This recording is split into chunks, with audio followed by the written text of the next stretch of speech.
She fought for what she believed in. Delta, Romeo, India. I think this part is redacted for confidentiality. Where'd you hit him? Socked him first? It's on his face? How many times did you sock? Bravo, Romeo, India, Alpha, November. And then what? His reaction was to do what? It's gonna be out of Florida. He just grabbed you?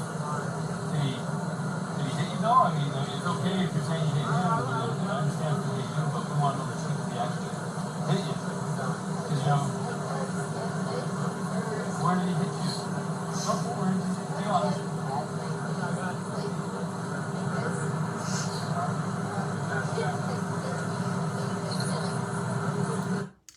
Okay.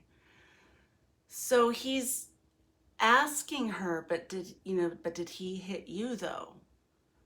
Because I think she's already told him that she hit Brian, and he has scratches on his face and his shoulder and his hand. The police see that evidence of the scratches on the face, and so boom, that's kind of like the low-hanging fruit. That's what's readily apparent to us. That's the evidence that we have, and that evidence goes along with our confirmation bias.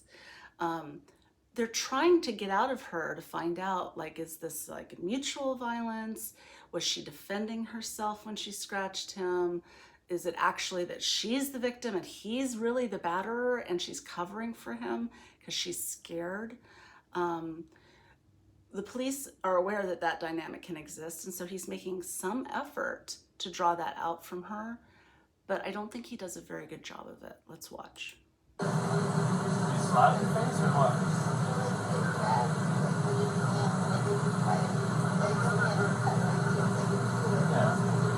Okay, so she's saying that he grabbed her face and that she has a cut, I think, on the inside of her cheek maybe, and that she can feel it because it's like swelling up a bit. So right there, she's saying that he assaulted her. Go ahead. Gabby just told and showed a police officer that Brian grabbed her face with his hand and clenched into it with his fingers, which left a cut and still burns. She cupped her hand over her tender cheek as she remembered the injury.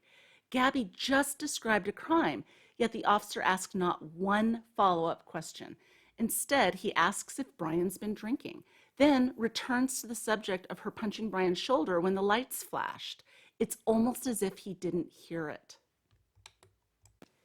It is particularly disturbing that the officer seems to ignore this type of violence because grabbing and squeezing your partner's face is only inches removed from grabbing and squeezing your partner's neck. This red flag was ignored by police, and although the coroner has not released the cause of death, the manner of death has been confirmed as a homicide. If I had to speculate, I'd predict that manual strangulation is the most likely cause of death in this case, simply because of the specific violence Gabby described, and because I don't believe that they had access to a firearm. When Gabby was suspected of the crime of punching Brian in the arm, the police took statements from both subjects about that allegation.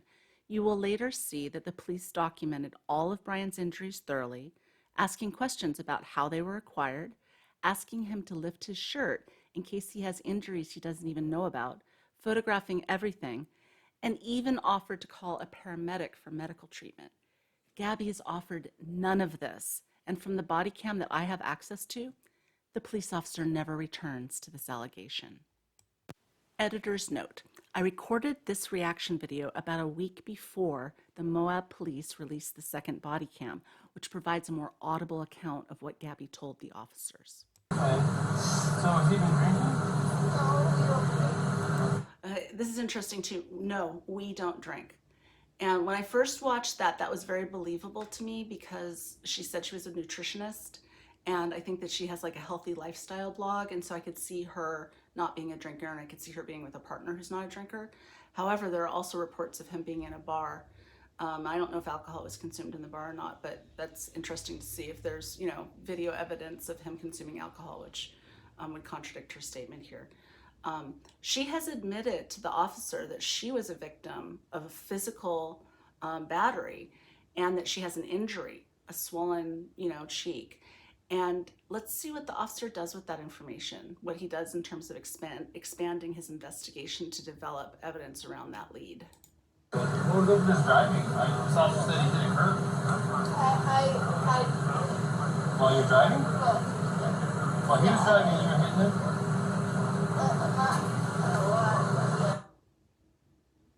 Damn, I wish they hadn't redacted this part. Did you already tell him all this? I didn't. Okay, so she's saying I kind of went like this. He's asking her, so you were hitting him while he was driving? And she's kind of hemming and hawing a bit and then says yes. That far into it, she was hyperventilating. She's saying that they don't drink, but at the point when you lit them up, we don't drink or anything. She started hitting him. Yeah, I was yelling at him, and then when you turned to I said, I kind of punched her. I'm like, she's saying, why you hit the. So now she's trying to protect him and trying to say it's my fault. I'm the one who hit him when you turned the lights on because it scared me and I was angry. And that is very consistent with victims of domestic violence. You said it was Gabby? I'm sorry, I really thought it was Gabby. Oh, and I'm not implying that she was lying to protect him. I think it very well could be true.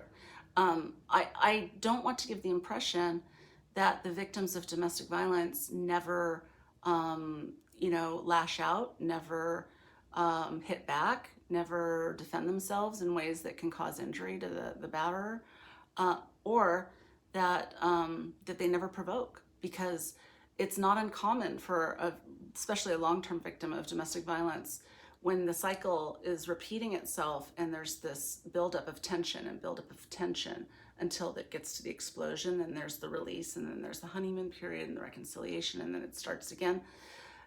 When it gets really close to that breaking point, sometimes the stress and the anxiety is so overwhelming of just kind of waiting for the shoe to drop that victims will do something that is deliberately, that they know is likely to trigger violence, just to simply create the impetus so that it happens and it's over with.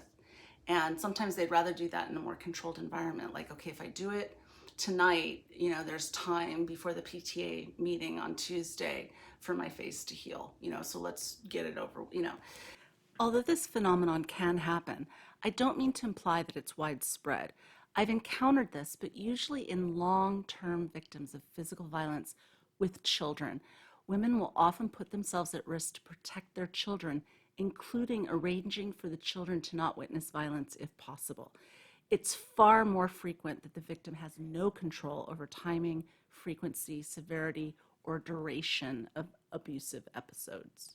And that may not seem real intuitive to folks that aren't experienced with the dynamics in these relationships, but it's not uncommon. We tend to think of domestic violence as clean around the edges, with easy to identify roles between a violent abuser and an innocent victim. But frequently, abusive relationships are more nuanced and subtle, with control and domination taking the place of violence. Or they can involve violence from both parties, which is why we try to identify the primary aggressor. Many of these relationships feature complicated patterns that include the victim protecting the abuser, taking blame, and minimizing their injuries. Understanding these counterintuitive behaviors helps us more accurately identify intimate partner abuse. In no way do they suggest that a victim asked for it or is blameworthy for the abuse. Many are adaptive coping mechanisms developed over the years to manage the state of living in fear and the resultant secrecy that it creates. Okay, they redacted this again. Try to meditate stuff, but you tend to have a lot of anxiety and stress.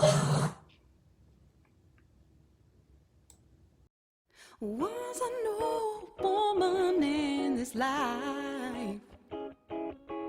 Short upon the earth now was her time. Of all the seeds she'd sown and the people she had known, deeply did she touch the soul of mine. She called a spade a spade. She stood on the edge of reason and even faced with death until their final dying breath. She fought for what